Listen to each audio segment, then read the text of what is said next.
नमस्कार दोस्तों, स्वागत है एक बार फिर से आज की बड़ी और ताजा खबरों में। बस आपसे निवेदन है कृपया वीडियो को लाइक कर दें, चैनल को सब्सक्राइब करें और घंटी बटन भी दबा दें। ये पहली बड़ी खबर है। अतीक अहमद और अशरफ की हत्या का मामला पहुंचा सुप्रीम कोर्ट। पूर्व जज की निगरानी में जांच कराने की गई मांग। आपको बता दें कि प्रयागराज में माफिया अतीक अहमद और उसके भाई अशरफ अहमद की हत्या का मामला अब सुप्रीम कोर्ट पहुंच गया है। हत्याकांड के एक दिन बाद सुप्रीम कोर्ट में एक याचिका दायर करा हत्या की पूर्व जज की निगरानी में जांच की मांग की गई है। वकील विशाल तिवारी ने अपनी याचिका में 2017 के बाद उत्तर प्रदेश में हुए सभी 183 एनकाउंटरों की जांच कराने की मांग की है। याचिका में अतीक अहमद और अशरफ अहमद की हत्याओं की जांच के लिए एक स्वतंत्र विशेष समिति के गठन का भी अनुरोध किया गया है।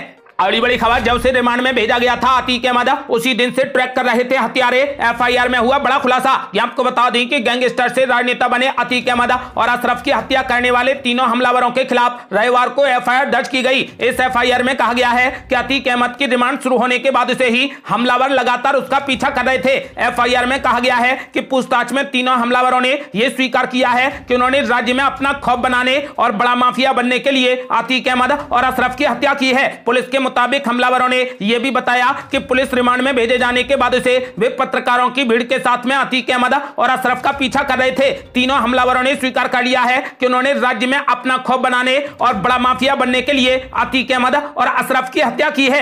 अगली बड़ी खबर, अतीक अहमद के भाई अशरफ अहमद ने 2 हफ्ता पहले ही कर दी थी अपनी मौत की भविष्यवाणी। कहा था कि 2 हफ्ते बाद मुझे मार दिया जाएगा। आपको बता दें कि इस घटना ने अशरफ की वो भविष्यवाणी बिल्कुल सच कर दी जो उसने 2 सप्ताह पहले अपनी मौत को लेकर की थी। अशरफ ने 2 सप्ताह में अपनी हत्या किए जाने की बात कही थी। उसने दावा किया था कि एक बड़े पुलिस अधिकारी ने इस बारे में उसे धमकी दी है। 28 मार्च 2023 की रात को अशरफ ने कहा था कि 2 सप्ताह बाद मुझे मार दिया जाएगा। अशरफ ने यह भी दावा किया था कि एक बड़े पुलिस अधिकारी ने उसे धमकी दी है कि किसी बहाने से तुम्हें बाहर निकालेंगे और निपटा देंगे। इसके लगभग 2 सप्ताह बाद 15 अप्रैल की शाम को जब अतीक और अशरफ को मेडिकल टेस्ट के लिए बाहर लाया गया तो पत्रकारों के भेष में पहुंचे 3 हमलावरों ने पुलिस की सुरक्षा में घुसकर दोनों को गोलियों से भून दिया। 28 मार्च को जब अशरफ को जेल से बाहर लाया गया था तो उसने मीडिया से एक बड़े अधिकारी के हवाले से कहा था कि किसी बहाने से 2 हफ्ते बाद तुम्हें बाहर निकालेंगे और निपटा देंगे। उसने आगे कहा कि जिस पुलिस अधिकारी ने मुझे धमकी दी है मैं उसका नाम नहीं बता सकता।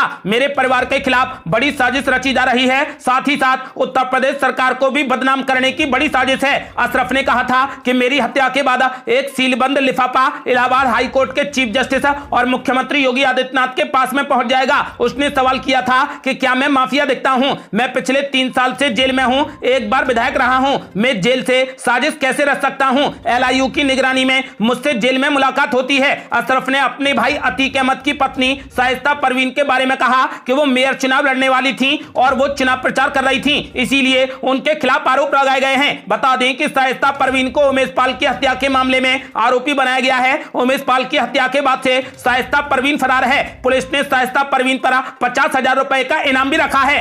अगली बड़ी खबर, अतीक अहमद और अशरफ अहमद के हत्यारों को अदालत ने 14 दिन के लिए भेज दिया जेल। आपको बता दें कि प्रयागराज में माफिया अतीक अहमद और उसके भाई अशरफ अहमद की हत्या का मामला सुप्रीम कोर्ट पहुंच गया है। हत्याकांड के एक दिन बाद रविवार को सुप्रीम कोर्ट में एक याचिका दायर करा हत्या की पूर्व जज की निगरानी में जांच की मांग की गई है। वकील विशाल तिवारी ने अपनी याचिका में 2017 के बाद उत्तर प्रदेश में हुए सभी 183 एनकाउंटरों की जांच कराने की मांग की है। आपको बता दें कि फिलहाल अदालत ने तीनों आरोपियों को 14 दिन के लिए जेल भेज दिया है।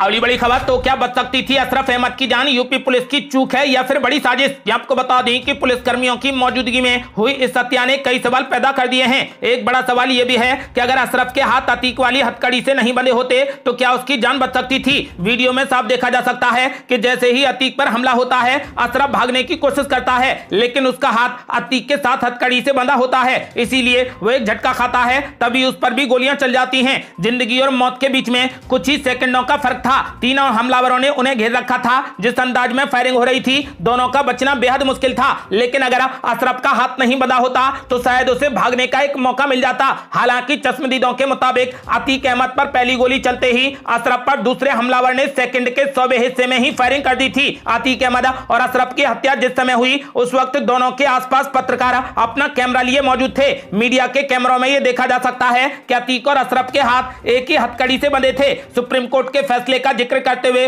पूर्व डीजीपी विक्रम सिंह ने कहा कि कोर्ट की बिना इजाजत से हथकड़ी नहीं लगाई जा सकती। अगर इजाजत ली भी गई है तो मनमाने तरीके से इसका इस्तेमाल नहीं किया जा सकता। उनका कहना है कि एक ही हथकड़ी से दोनों के बंधे होने के पीछे की मंशा भी समझ नहीं आ रही। याद दिला दें कि अतीक और अशरफ के हाथ एक ही हथकड़ी में बंधे थे। जब अतीक की गोली मारकर हत्या की गई तो उससे बंधे अशरफ के पास गोली को चकमा देने का कोई भी मौका नहीं था। नतीजतन अतीक के बाद अशरफ को भी गोली लगी। अशरफ के हाथ अतीक से बंधे हुए थे और वो कहीं भी भाग नहीं पाने की स्थिति में था। उसकी मौके पर ही मौत हो गई। इस सवाल के अलावा दोनों को अस्पताल ले जाने के समय और पुलिस के मौजूद होने के बावजूद जब अतीक पर गोली चली तो पुलिस ने जवाब में गोली क्यों नहीं चलाई, यह भी एक बड़ा सवाल है।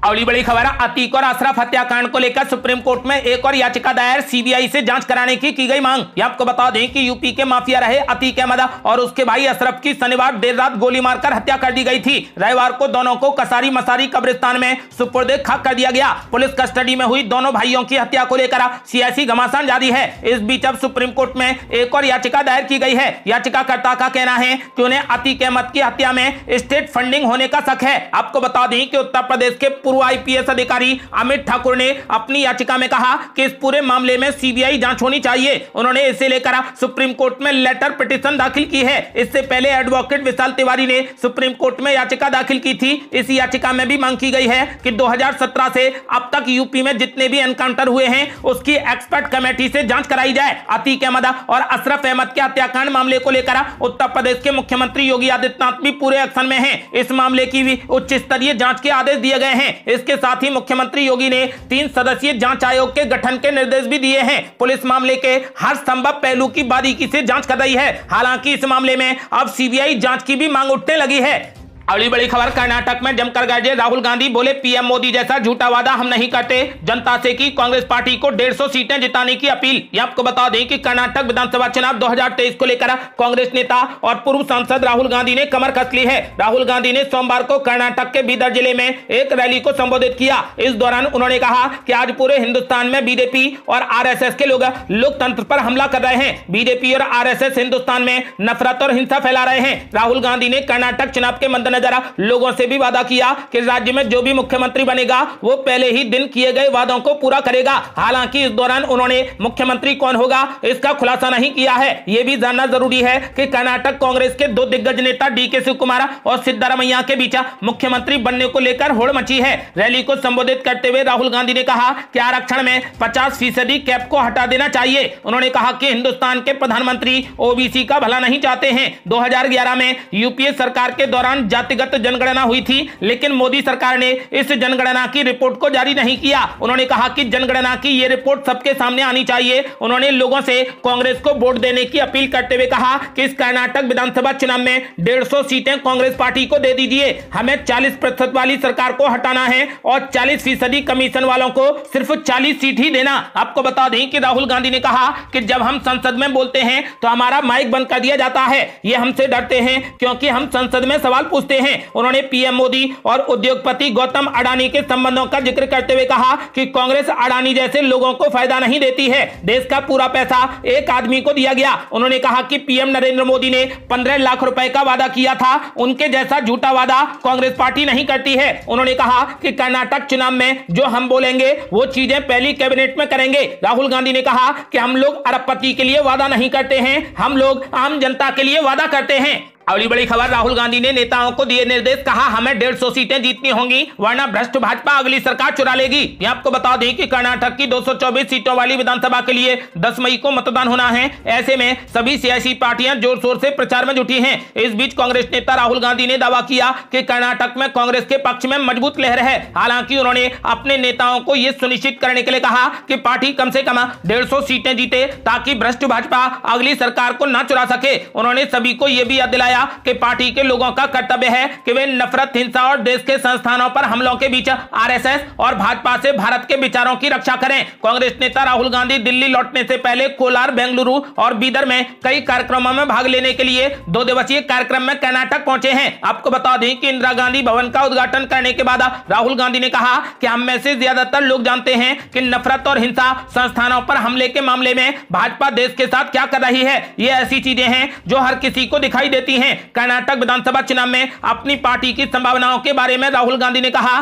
कि हम कर्नाटक में अब चुनाव का सामना कर रहे हैं और मैं ये देखकर काफी खुश हूं कि कांग्रेस पार्टी के पक्ष में मजबूत लहर है और मुझे भरोसा है कि पार्टी चुनाव जीतने जा रही है। कांग्रेस नेता ने इस बात पर भी खुशी जताई कि राज्य में पार्टी नेताओं के बीच कुछ हद तक एकता है। राहुल गांधी ने अपने नेताओं से विधानसभा की कुल 224 सीटों में से कम 150 सीटें जीतने का आग्रह करते हुए कहा कि कर्नाटक में करीबी तरीके से चुनाव जीतना काम नहीं करेगा। उन्होंने कहा कि हमें 150 सीटों पर चुनाव जीतना है क्योंकि भाजपा एक भ्रष्ट संगठन है। भाजपा के पास में कर्नाटक के लोगों से चुराई गई बड़ी राशि है और वे अगली सरकार को भी चुराने का प्रयास करेगी। अगली बड़ी खबर, कर्नाटक में चुनाव से ठीक पहले भाजपा को लगा बड़ा झटका। कांग्रेस पार्टी में शामिल हुए पूर्व मुख्यमंत्री जगदीश शेट्टार। आपको बता दें कि कर्नाटक के पूर्व मुख्यमंत्री जगदीश शेट्टार कांग्रेस पार्टी में शामिल हो गए। कांग्रेस अध्यक्ष मल्लिकार्जुन खड़गे, डीके शिव कुमार, रणदीप सिंह सुरजेवाला, सिद्धारमैया और केसी वेणुगोपाल की मौजूदगी में उन्हें पार्टी की सदस्यता दिलाई गई। बता दें कि जगदीश शेट्टार ने रविवार को ही भाजपा से इस्तीफा दिया था। उसके बाद से ही ऐसी चर्चाएं थी कि शेट्टार कांग्रेस में शामिल हो सकते हैं। शेट्टार ने भाजपा से इस्तीफा देते हुए कहा था कि उन्होंने भारी मन से पार्टी से इस्तीफा दिया है। उन्होंने कहा था कि वो जल्द ही अपनी भविष्य की योजनाओं का खुलासा करेंगे। साथ ही कहा था कि वो विधानसभा चुनाव भी लड़ेंगे। कांग्रेस में शामिल होने के बाद मीडिया से बात करते हुए जगदीश शेट्टार ने कहा कि मैंने कल भाजपा से इस्तीफा दिया था और आज कांग्रेस पार्टी में शामिल हो गया। कई लोग इस बात से हैरान हैं कि नेता प्रतिपक्ष पूर्व मुख्यमंत्री और प्रदेश अध्यक्ष रहे नेता ने कांग्रेस की सदस्यता ले ली। भाजपा ने मुझे हर पद दिया और पार्टी कार्यकर्ता होने के नाते मैंने हमेशा पार्टी के विकास के लिए काम किया। जगदीश शेट्टार ने कहा